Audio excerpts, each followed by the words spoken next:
ایسی کیفیت ان پہ طاری ہو جاتی ہے، ایسی کیفیت طاری رہتی ہے کہ عام لوگ اس کو سمجھ نہیں پاتے۔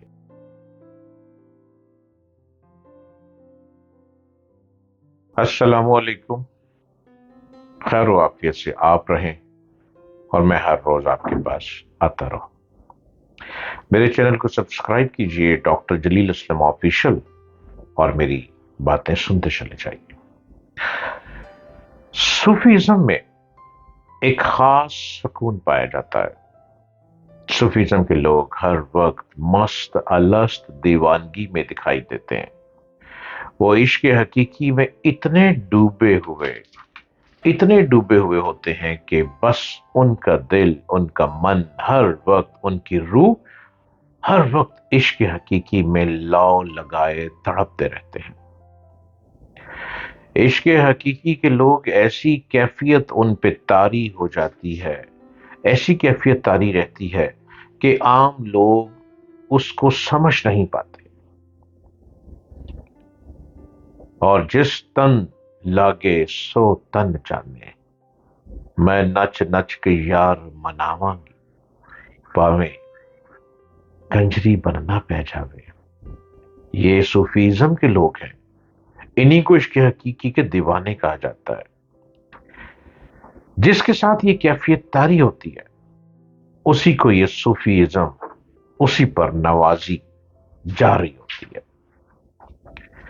روحانیت صوفیزم ایک اسٹرانگ عمل ہے جس میں سکون ہی سکون ہے، اور سکون کی تلاش کا نام صوفیزم۔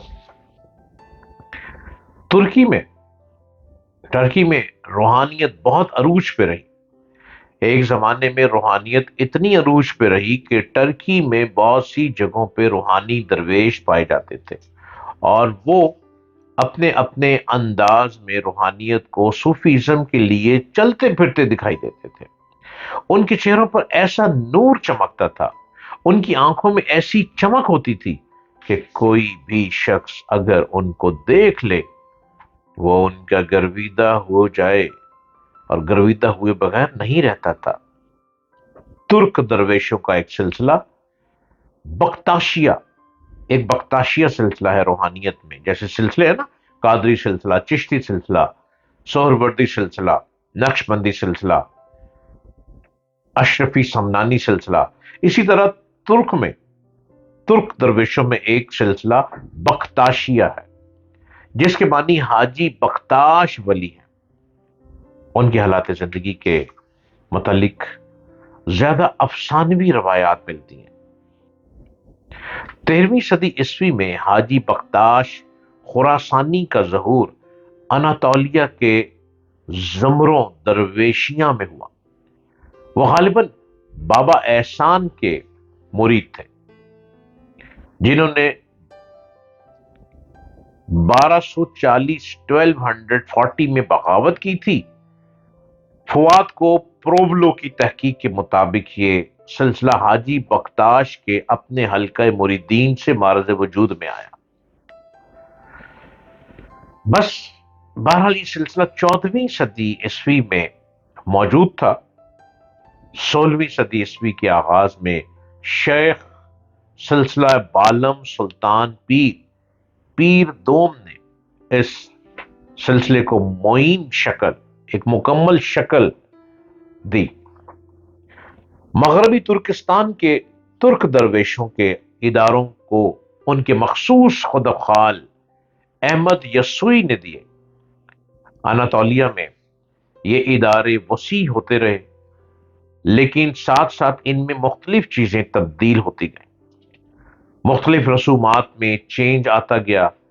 بعض علاقوں میں ان لوگوں نے عیسائیوں کو بھی اپنے سلسلے میں داخل کرنا شروع کر دیا۔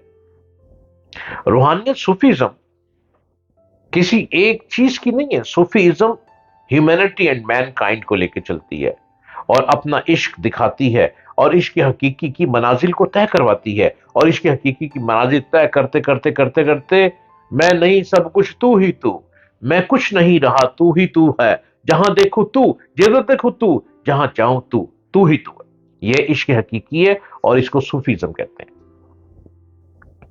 اب چونکہ بختاشیہ میں عیسائی بھی داخل ہونے لگ پڑے، اناتولیا، جنوبی اناتولیا اور البانیہ میں ایک مخلوط قسم کا مذہب پیدا ہو گیا جو اسلامی اور عیسائی عناصر پر مشتمل تھا۔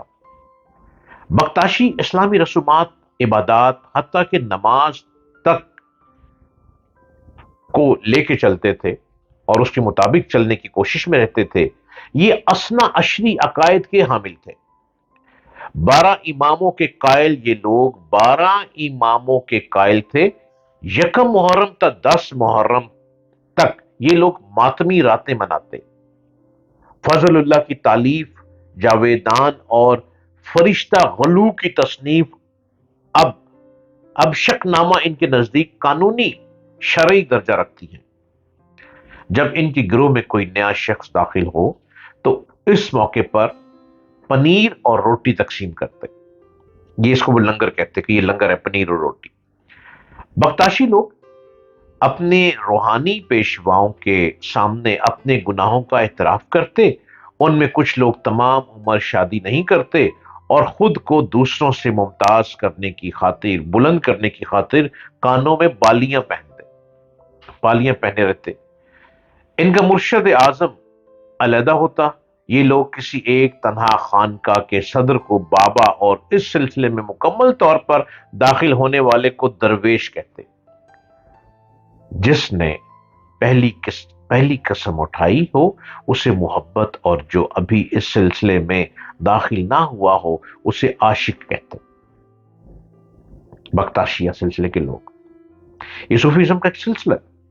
یہ لوگ ایک خاص قسم کی ٹوپی پہنتے جو 4 کونوں پر یا 12 گوشہ ہوتی۔ 4 کے عدد سے ان کا اشارہ 4 ابواب شریعت، طریقت، معرفت اور حقیقت کی طرف ہوتا۔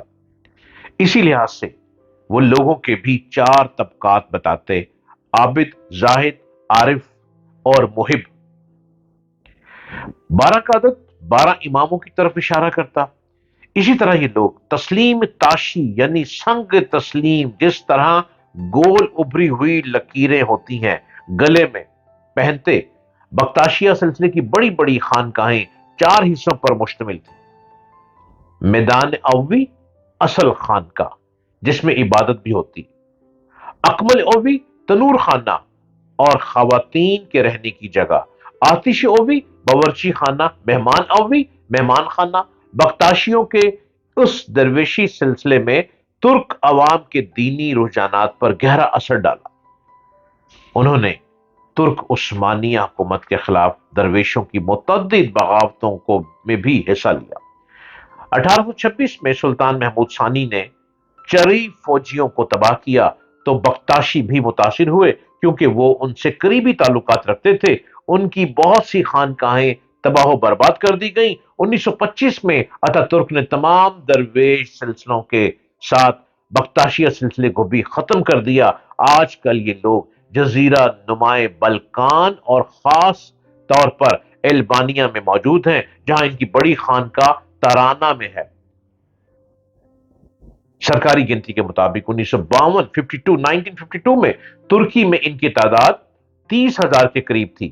بختاشی سلسلہ بہت تیزی سے ترک میں پھیلا اور ان کا ایک اپنا سسٹم بنا، اور اپنا لنگر خانہ اور ایک اپنا تندور خانہ، اور یہ ذکر مغرب سے لے کر عشاء تک کرتے، جس میں جھومتے، عشق و مستی میں رہتے، اور پھر عشاء سے فجر تک ذکر کرتے، پھر فجر کی نماز کے بعد یہ لوگ سو جاتے۔ بختاشی سلسلے میں اتنی بڑی بڑھتی چلی گئی، اتنا تعداد بڑھتی چلی گئی، یہ روحانی سلسلہ پھیلتا چلا گیا، اور پھیلتے پھیلتے آج اتا ترک آئے۔ جب اتا ترک آئے اور اتا ترک نے تمام روحانی لوگوں کو ختم کرنا شروع کیا، اس میں بختاشی سلسلے میں اتنی تعداد میں لوگ تھے کہ اگر اب مصطفیٰ کمال اتا ترک ان کو ختم کرتے تو شاید مصطفیٰ کمال اتا ترک کی حکومت اپنی چلی جاتی۔